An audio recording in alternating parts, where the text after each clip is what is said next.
Philips carriage హిందుత్వం ఓ భావజాలం. ఎన్నికల్లో హిందుత్వ సెంటిమెంట్తో ఓట్లు కొల్లగొట్టాలని కొన్ని పార్టీలు, ఇంకొందరు నేతలు హిందుత్వ సెంటిమెంట్ని నెత్తికెత్తుకుంటారు. మరి ఇప్పుడు ఎన్నికలు లేకపోయినా ఏపీలో హిందుత్వ సెంటిమెంట్ సెగలు పుట్టేస్తోంది. తిరుపతి లడ్డూ తయారీలో కల్తీ నెయ్యి వాడారనే ఆరోపణలతో మొదలైన లొల్లి హిందూ ఎజెండాని చాటి చెప్పుకునే దిశగా వెళ్తోందా అనే అనుమానాలు వ్యక్తమవుతున్నాయి. విపక్షంపై పైచేయి సాధించటమే లక్ష్యంగా మొదలైన లడ్డూ వివాదంలో కూటమిలోని 3 పార్టీలు పోటాపోటీగా వ్యవహరిస్తున్నాయంటున్నారు. ధర్మ పరిరక్షణ పేరిట జరుగుతున్న ఈ యుద్ధంలో వైసీపీని 3 పార్టీలు ఓ ఆట ఆడుకుంటుండడమే ఇప్పుడు టాక్ ఆఫ్ ద నేషన్ అంటున్నారు. తిరుపతి లడ్డూ వివాదంలో ముఖ్యమంత్రి చంద్రబాబు, డిప్యూటీ సీఎం పవన్ కళ్యాణ్ రాజకీయంగా పైచేయి సాధించారా అంటే అవుననే సమాధానమే వినిపిస్తోంది.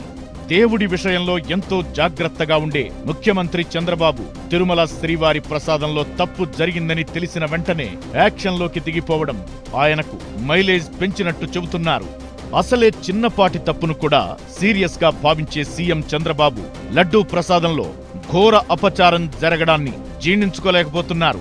ఇక ఇందులో విపక్ష నేతల నిర్లక్ష్యం, స్పష్టమైన ఆధారాలు లభించడంతో వైసీపీని కోలుకోలేని దెబ్బతీశారని చెబుతున్నారు. ముఖ్యమంత్రి చంద్రబాబు సడన్ యాక్షన్తో వైసీపీ షాక్కు గురైనట్టు చెబుతున్నారు. ఈ విషయంలో ప్రజల నుంచి కూడా ప్రభుత్వానికి మద్దతు లభించడంతో వైసీపీని మరింత ఇబ్బంది పెట్టిందంటున్నారు. ఈ విషయం నుంచి ఎలా బయటపడాలనే అంశంలో వైసీపీ తర్జన భర్జన పడుతుండగానే డిప్యూటీ సీఎం పవన్ కళ్యాణ్ రంగంలోకి దిగి వైసీపీని మరింత దెబ్బతీశారంటున్నారు.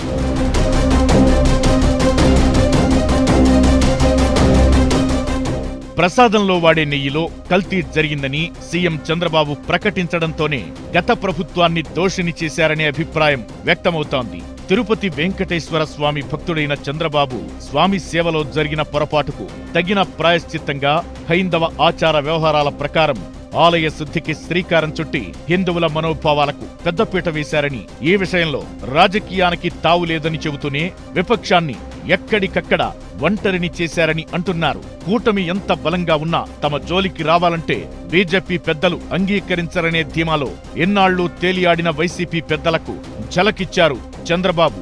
గత 5 ఏళ్లు బీజేపీ పెద్దల మనసును మెప్పించేలా నడుచుకున్న మాజీ ముఖ్యమంత్రి జగన్ లడ్డూ విషయంలో బీజేపీ పెద్దల ఆగ్రహాన్ని చవిచూస్తున్నారని అంటున్నారు.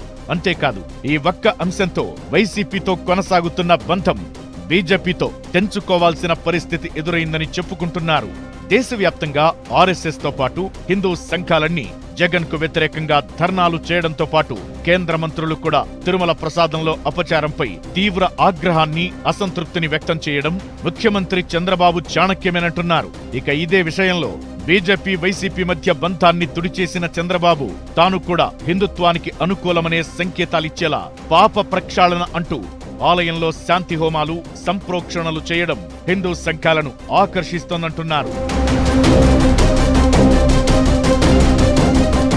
ఇలా లడ్డూ విషయంలో ఇటు వైసీపీని బోల్డ్ చేసిన చంద్రబాబు బీజేపీని మరింత దగ్గరకు చేర్చుకున్నారని అంటున్నారు. ఇదే సమయంలో కూటమిలోని మరో కీలక భాగస్వామి డిప్యూటీ సీఎం పవన్ కూడా హిందుత్వానికి అనుకూలంగా వ్యాఖ్యలు చేస్తూ తనకు తాను ఛాంపియన్ గా నిలవాలనే ప్రయత్నం చేస్తున్నారు. సనాతన ధర్మ రక్షణ జరగాలని, అందుకోసం తాను ఏం చేయడానికైనా సిద్ధమని చెబుతున్న డిప్యూటీ సీఎం పవన్ కళ్యాణ్ హిందుత్వంపై తనతో పోటీ పడలేరన్నట్లు దూసుకుపోతున్నట్టు చెబుతున్నారు. విమర్శలు, వ్యాఖ్యలతోనే ఆగకుండా పాప ప్రక్షాళన జరగాలని ఏకంగా ప్రాయశ్చిత్త దీక్ష చేయడము ఓ వర్గాన్ని హత్తుకున్నట్లయిందని అంటున్నారు.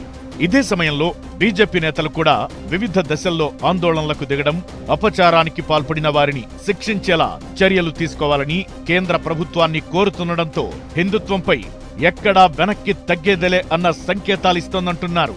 ఇలా ఏపీలో ఎన్డీఏ కూటమి హిందుత్వ సెంటిమెంటును రగిల్చి హిందుత్వ కూటమిగా మారిందనే విశ్లేషణలు వ్యక్తమవుతున్నాయి.